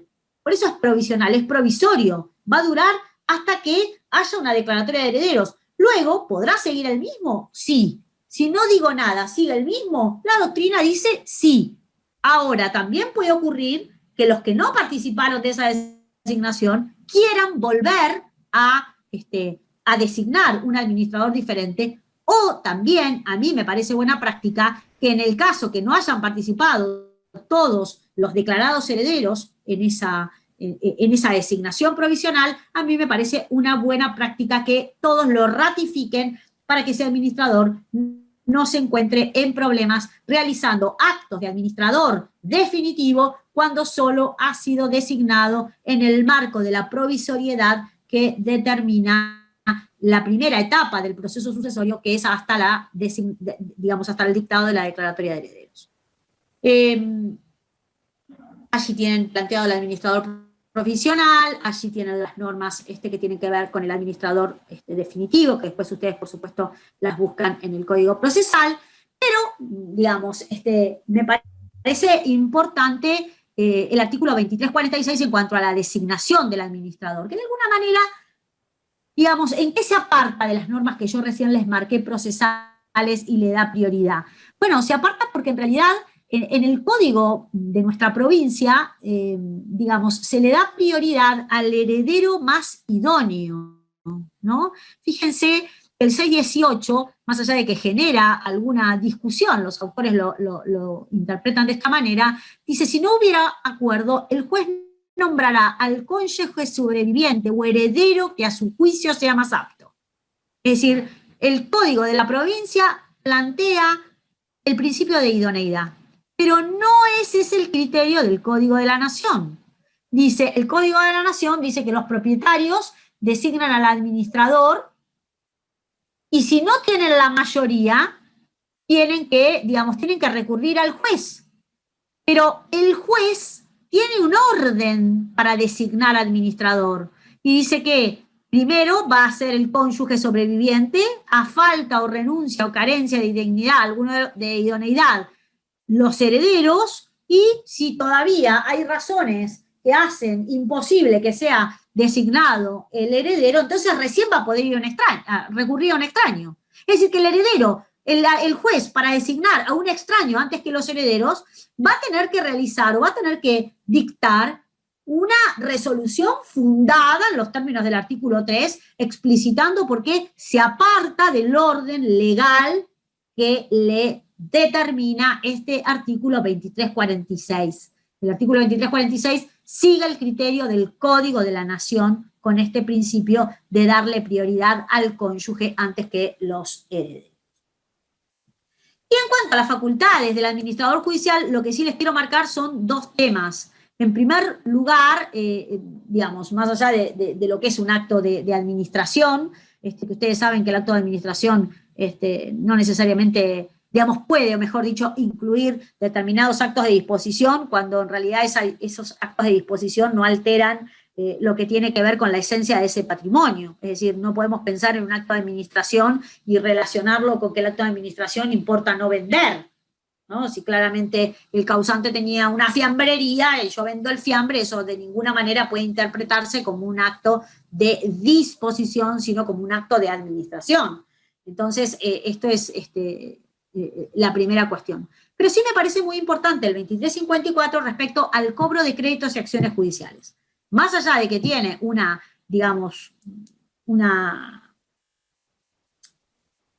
redacción compleja, porque dice debe cobrar los créditos y no es una obligación, porque lo pueden hacer tranquilamente los herederos, lo que sí yo quiero rescatar de esta norma es que para poder cobrar un crédito o para poder continuar acciones judiciales requieren o la autorización de todos los herederos o en su defecto facultades expresas del juez autorizándolo, ¿no? Fíjense que la norma comienza diciendo previa autorización judicial o de los copartícipes si son plenamente capaces. Entonces, si vos tenés una designación de administrador, no podés presentarte a continuar una acción si no tenés una facultad expresa. Esa facultad expresa puede ser que lo tenga con relación exclusivamente a la propia norma, juicio, entonces claramente diga, bueno, tiene facultad expresa para actuar en las acciones, o también puede ser genérica, es decir, va a tener facultades para cobrar deudas, cobrar créditos, y continuar las acciones iniciadas o en los que sean demandados los herederos. Es decir, algo tiene que decir. Si no dice nada, entonces no tiene la facultad y excede, a su administración. Y por último, me parece muy importante, de esto no vamos a hablar, porque es muy sencillo, la inclusión de las reglas propias en cuanto a la rendición de cuentas. Se obliga a una rendición de cuentas trimestral y luego también a una rendición de cuentas definitiva. Me parece sumamente importante, ahí les marco la norma mientras se las explico, me parece sumamente importante que ustedes tengan en cuenta que cuando se rinde cuentas es indispensable también ir a la parte de obligaciones a ver cómo es una rendición de cuentas de un administrador. No es una bolsa de papeles que se la tiramos así al secretario y entonces después, si te he visto no me acuerdo. No, una rendición de cuentas es la explicación fundada de todos esos movimientos para que entonces el heredero pueda controlar los gastos. Tiene obligación de rendir trimestralmente, salvo que se estipulara un plazo diferente por el juez, pero es muy importante para quedar definitivamente liberado de esa responsabilidad la aprobación final de las cuentas. Esa rendición puede ser judicial o extrajudicial. Va a ser siempre judicial si hay incapaces. Pero puede ser judicial o extrajudicial en cualquier caso. Es decir, yo puedo ser un administrador extrajudicial y después rendir cuentas judicialmente o al revés, podría ser un administrador judicial y rendir cuentas extrajudicialmente si somos mayores y capaces. Bueno, quedaron muchos temas, obviamente, cobro de deudas y legados, cesión de herencias, son todos temas súper importantes, pero bueno, yo les había pedido a los chicos 1 hora y media, creo que la cumplí justo, porque, no sé, capaz que me pasé un poco, y cuarto empezamos. No, doctora, no se pasó, quédese tranquila. Porque yo estaba así mirando de costado en el teléfono, pero ya ahora estoy vieja y no veo bien, no veía la hora, entonces capaz que estoy desmadrada en el tiempo, pero creo que de 1 hora y media, justo, Mariana. Bueno, por eso, era lo que yo pensaba. Bueno, así que, por supuesto, estoy a disposición para las preguntas que quieran, más allá, por supuesto, de que no pude tratar todos los temas, me pueden preguntar de otros temas, por supuesto. Dale, le pregunto de las que estuvieron acá haciendo. Sí. Una, edictos y herederos denunciados. Preguntan, Sí. Si en 30 días el notificado no aparece, ¿se lo excluye de la declaratoria de herederos? Sin dudas. O sea, para que una persona pueda estar incluida en la declaratoria de herederos, tiene que comparecer al proceso sucesorio. No basta con que sea... Pero si uno ya lo manifiesta a partir del 2340, por más Sí. que no aparezca, Sí. ¿se lo tiene como declarado heredero? No. Vuelvo a repetir. Y les explico por qué. Porque a veces esto suena como, uy, estoy sonando a mi hermano que no se presenta. Y no, en nuestro derecho, digamos, para ser heredero, uno tiene que aceptar la herencia. La aceptación de la herencia es un acto de disposición de bienes. ¿Por qué es un acto de disposición de bienes? Y porque si ustedes realizan algún acto incompatible con las reglas de la responsabilidad limitada, esa responsabilidad limitada puede convertirse en lo que el código ahora denomina una responsabilidad con los propios bienes.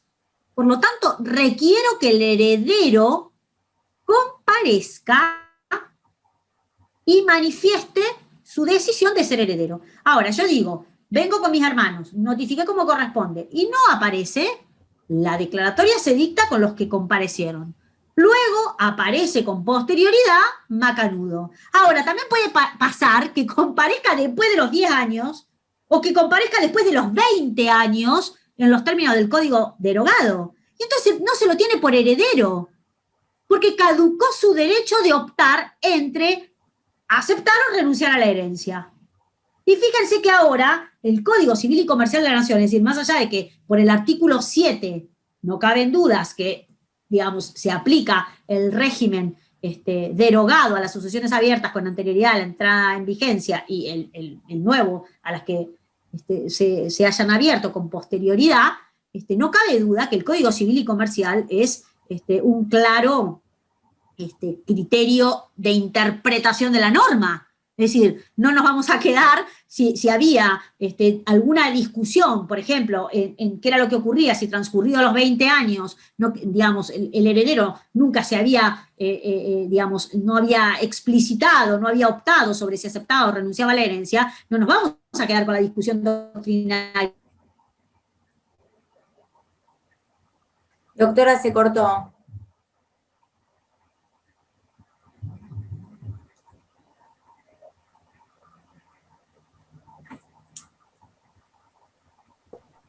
A lo mejor, a ver. No, se cortó. ¿Ahora? Ahí se cortó, ahí está, bueno. Ahí arranqué otra vez. Bueno, digo, lo que estaba diciendo es que el Código Civil y Comercial de la Nación claramente debe ser utilizado como un criterio de interpretación.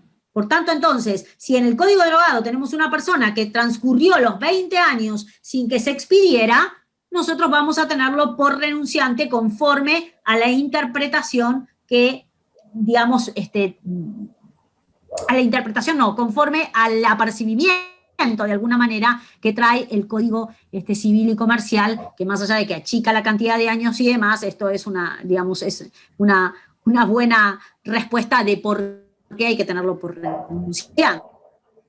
Muy bien, muy clara. Ahora, doctora, ¿usted me escucha? Pues se volvió a cortar también.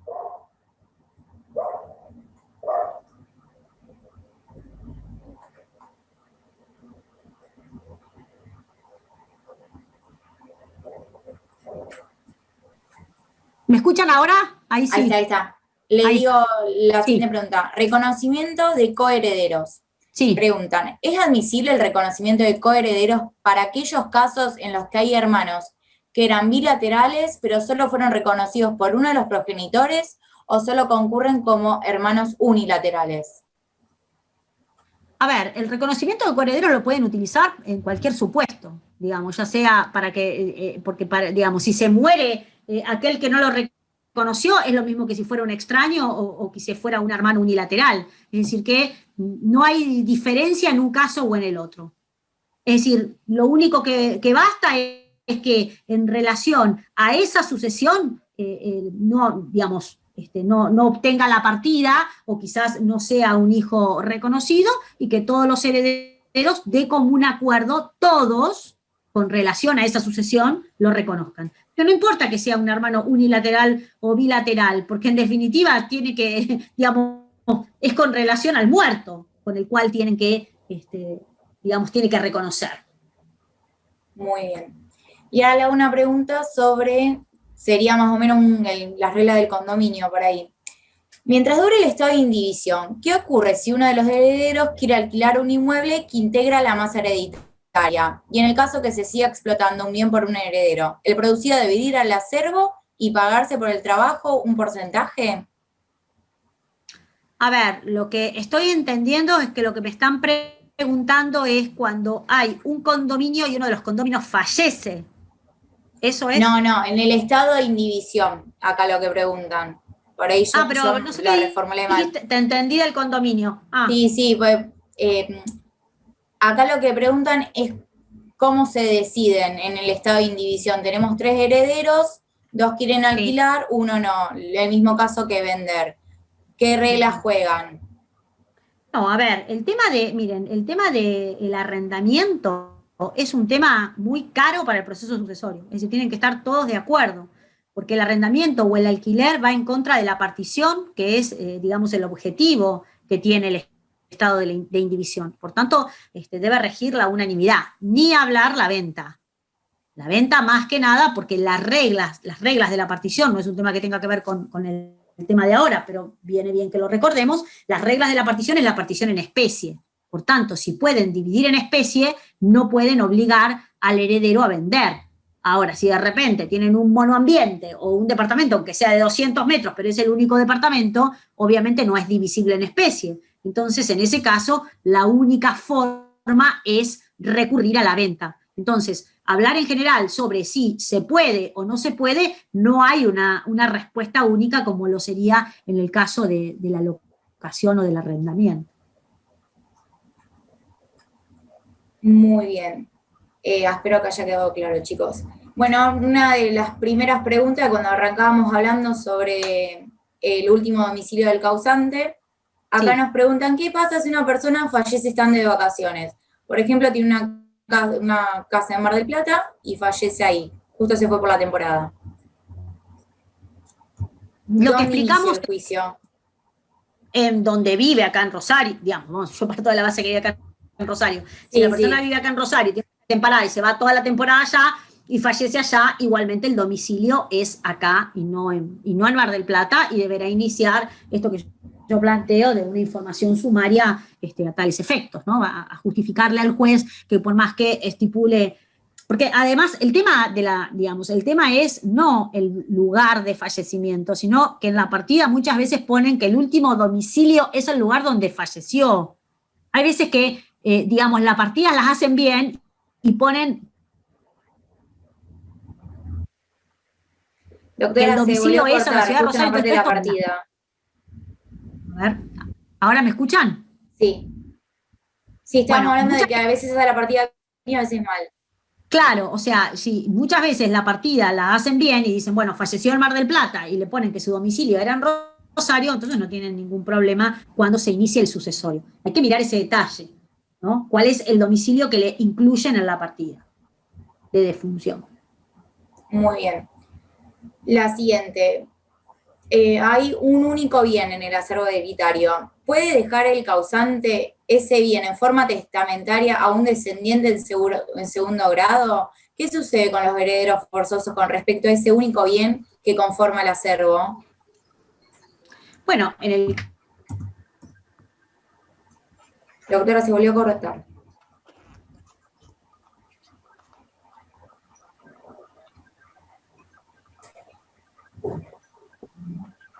Es la conexión. Sí.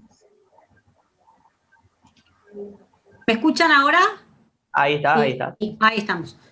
No sé por qué agarró en este momento. Menos mal que no estuvo durante la clase, estaba como loco con internet. Bueno, no, lo que les decía era, a ver, si una persona le deja a sus nietos, a eso se está refiriendo, Sí.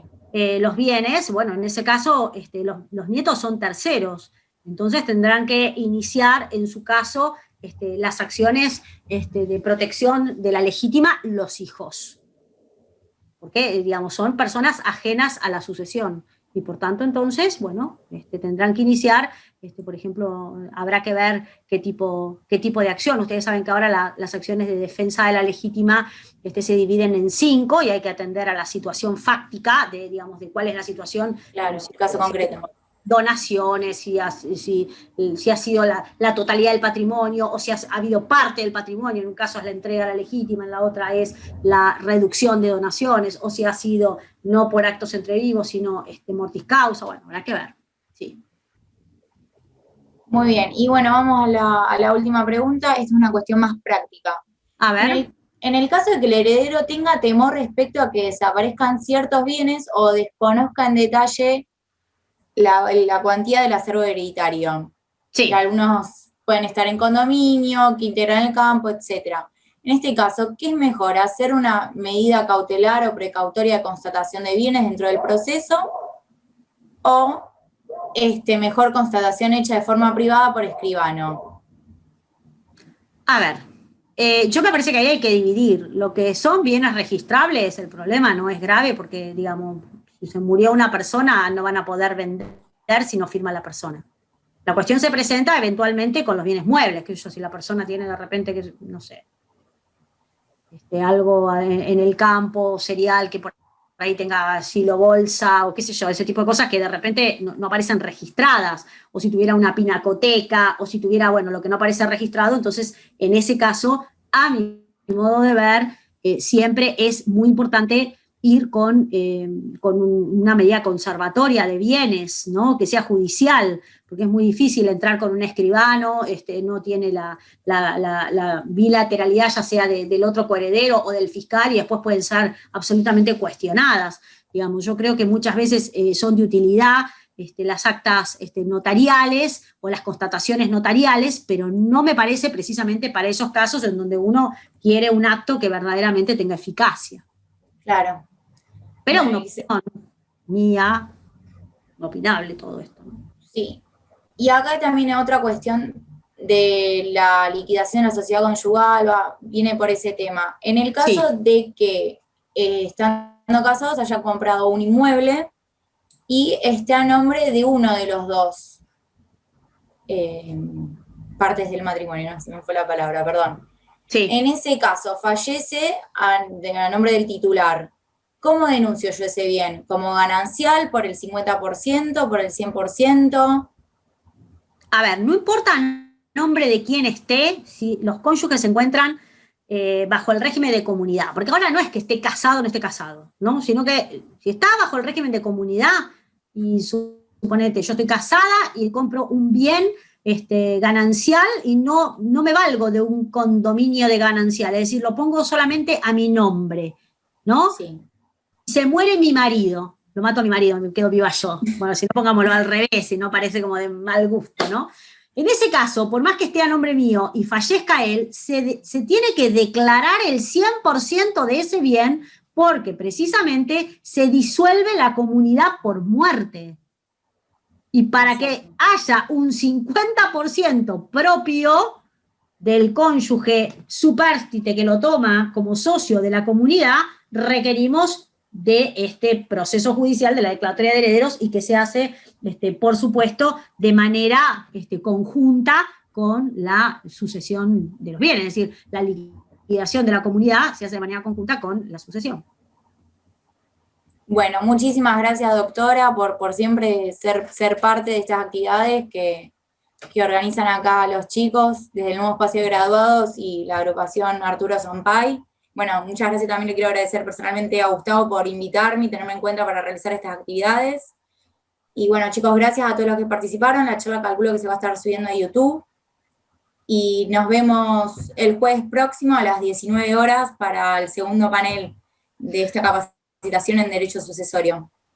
Bueno, muchas gracias, doctora. Eugenia, un minuto para agradecer. Sí, por favor. Y bueno, espero que les haya sido de utilidad la charla y además, bueno, la enorme participación, y ha quedado todavía un gran número después de una larga clase. Así que bueno, muy agradecida y muy agradecida también a los organizadores y las organizadoras, ¿sí? Así que bueno, les dejo un cariño grande a todos y a todas, y nuevamente lo que dije al principio, a cuidarse mucho con este COVID, ¿no? Así que bueno. Gracias, muchas gracias, Mariana. Chao, gracias, Gustavo. Chao, chao. Chao.